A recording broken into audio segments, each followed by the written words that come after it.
بسم اللہ الرحمن الرحیم۔ السلام علیکم۔ ایک دفعہ ایک یہودی اور کیا کہتے ہیں ایک منافق تھا جس نے مسلمان ہونے کا دعویٰ کیا ہوا تھا۔ تو ہوا یہ کہ ایک منافق نے جو ہے چوری کر لی۔ چوری ایسے کہ اس نے ایک گھر سے جو ہے کچھ چاول گندم وغیرہ کچھ چیزیں یہ چوری کی، اور ایک آٹے وغیرہ کی بوری وغیرہ بھی اس نے اٹھا لی وہاں سے۔ تو ہوا یہ کہ منافق جب آ رہا تھا تو اس بوری کے اندر ہو گیا تھا سوراخ۔ تو سوراخ ہونے کی وجہ سے مسئلہ یہ بنا کہ وہ جو بوری تھی اس میں سے آٹا وغیرہ یا جو چیز ہے وہ گرنے لگی، جو بھی ہوگی واللہ عالم۔ تو جب وہ گرنے لگی نا تو راستے میں جو ہے نا نشان، یعنی کہ چور آگے آگے جا رہا تھا اور پیچھے پیچھے کیا آ رہے تھے، اس کے نشان آ رہے تھے کہ وہ جہاں پہ بھی جا رہا ہے اس کا پتہ چلتا جا رہا ہے سارا۔ تو اس چور کو پتہ نہیں تھا کہ یہ پیچھے میرا سارا کا سارا جو ہے ٹریک پیچھے بنا ہوا آ رہا ہے، اور منافق کو پتہ ہی نہیں تھا کہ میرے ساتھ کیا ہونے والا ہے۔ تو ہوا یہ کہ وہ منافق کرتے کراتے اپنے گھر کے پاس پہنچا تو اس نے دیکھا یہ کیا ہوا، یہ تو پیچھے پوری لائن آ رہی ہے، یا آٹے کی یا گندم کی یا جس چیز کی بھی۔ تو وہ تو بڑا پریشان ہو گیا۔ اس نے سوچا، منافق نے، مسلمان بنے کا اس نے دعویٰ کیا تھا، خیر اس نے سوچا کہ میں نا اس سارے کا الزام جو ہے نا ایک یہودی کے اوپر ڈال دیتا ہوں۔ اس نے وہیں سے راستہ تھوڑا سا اپنے گھر کے پاس جا کے نا راستہ چینج کر لیا، اور کیا کیا کہ ایک یہودی کے گھر کے پاس گیا رات کے ٹائم، کیونکہ اس نے چوری کی تھی۔ تو اس نے وہ جو تھی نا بوری اس یہودی کے گھر میں ڈال دی۔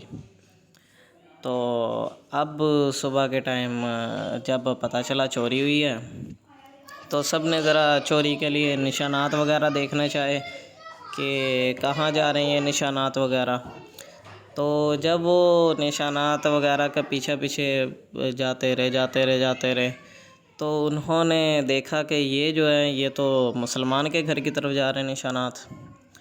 تو وہ بڑے پریشان، اور یہاں پر آ کے نشانات کیا ہو گئے، ختم ہو گیا۔ پھر انہوں نے دیکھا کہ راستہ یہاں سے ایک دم چینج ہو گیا، اور یہ کدھر جا رہا ہے، یہودی کے گھر کی طرف جا رہا ہے۔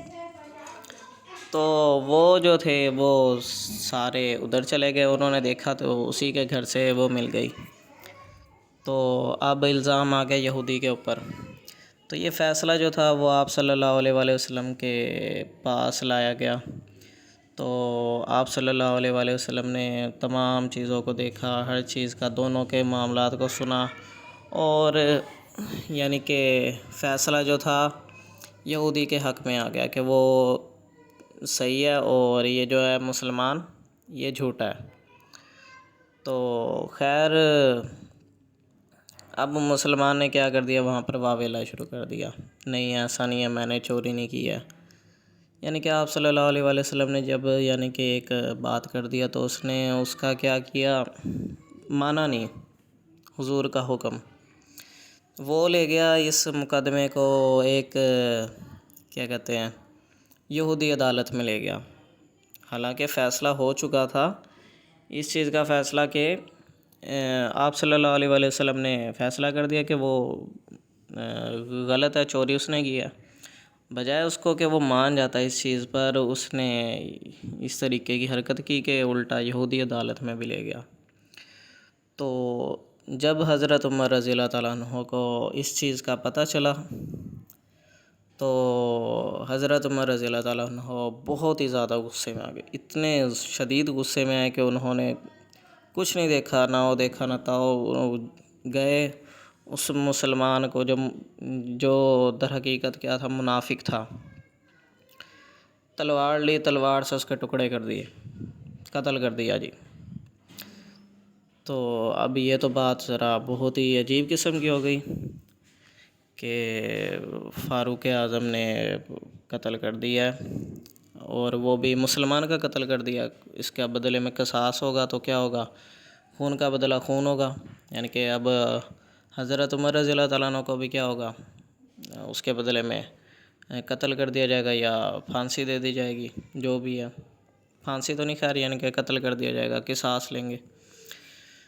تو اس پر جو ہے نا اللہ تعالیٰ نے قرآن پاک میں آیتیں نازل کی کہ، اور اس کے جو گھر والے تھے نا جو منافق، انہوں نے بھی ذرا شور شرابہ سا کر دیا کہ عمر کا قصاص لینا ہے۔ تو اس پر اللہ تعالیٰ نے کیا کہتے ہیں آیتیں نازل کی کہ جس کا مفہوم کے طور پہ میں ویسے ہی بتا رہا ہوں اپنے الفاظ میں، کہ وہ شخص جو تھا وہ منافق تھا، وہ جھوٹا تھا، کیونکہ اس نے فیصلہ آپ صلی اللہ علیہ وآلہ وسلم کی جب عدالت میں ہو چکا تھا تو اس کے دل میں ایمان ہی نہیں تھا، اور وہ حضور اور اللہ کے حکم کو چھوڑ کر ایک دین کے راستے کو، ایک ہمارا جو مسلمانوں کا ٹریک ہے، اس عدالت کو چھوڑ کر وہ منافق یہودیوں کے پاس کیوں گیا؟ تو حضرت عمر رضی اللہ تعالیٰ عنہ جو جن کے اب قصاص کا تھا ان کی ذرا، یعنی کہ وہ بھی قصاص بھی ایسا کہ ان کی جان جانی تھی، تو ان کو رہائی اس طریقے سے رہائی ملی، اور اس میں خبر بھی دے دی گئی کہ وہ جو تھا شخص وہ کیا تھا، در حقیقت منافق تھا۔ اچھا دیکھیں، یہ ہوا اصل میں اس وجہ سے تھا کہ حضرت عمر رضی اللہ تعالیٰ عنہ کو شدید ترین غصہ آ گیا تھا کہ یہ بندہ مسلمان ہے اور مسلمان ہونے کا دعویٰ کر رہا ہے، تو ہمارے یعنی کہ بیچ میں ہو کر اللہ اور اس کے رسول کو سچا مان کر، جب تو مانتا ہے کہ اللہ اور اس کا رسول صلی اللہ علیہ وآلہ وسلم سچے ہیں، تو بجائے ہمارا حکم ماننے کے تو ادھر کیوں گیا؟ یہ توہین تھی در حقیقت نا، کہ اس طریقے سے تو کوئی بھی حضور کے فیصلے کو ٹھکرا دے گا۔ تو حضرت عمر رضی اللہ تعالیٰ عنہ سے یہ برداشت نہیں ہوا، اور اس کا جو تھا منافق کا اسی وجہ سے کیا ہو گیا، خاتمہ ہو گیا۔ تو اللہ تعالیٰ نے بھی حضرت عمر رضی اللہ تعالیٰ عنہ کو بچانے کے لیے آیتیں وہ اس طریقے سے بھیج دی تھی کہ وہ شخص جو تھا منافق تھا، تو خیر قصاص کے بدلے میں کچھ وہ جو تھا میرے خیال آئی تھنک قیمت دے دی گئی، اور اس طریقے سے حضرت عمر رضی اللہ تعالیٰ عنہ بچ گئے۔ تو ورنہ ویسے تو ایک مسلمان کا بھی قتل کیا ہے، در حقیقت اس کے بدلے میں جس نے قتل کیا اس کو بھی قتل کر دیا جائے گا، ورنہ حضرت عمر رضی اللہ تعالیٰ عنہ کی جان چلی جاتی۔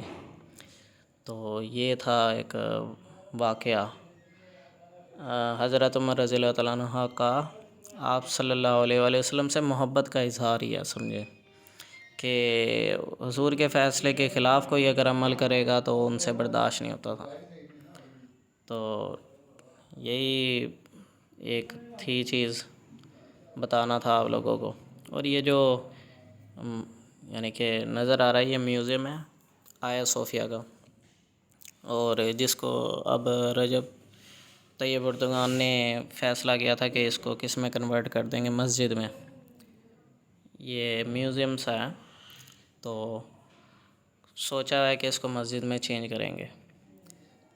کافی خوبصورت ہے، آپ کو پکچر میں نظر بھی آ رہا ہوگا۔ میں سوچا بتا دیں، کچھ لوگ اس کو ہاگیا صوفیہ بھی لکھتے ہیں، ہے الف ہا گاف یہ الف یا ہاگیا صوفیہ، تو آیا صوفیہ تو یہ ہے جس کو مسجد میں کہتے ہیں کہ ان قریب کر دیں گے وہ چینج۔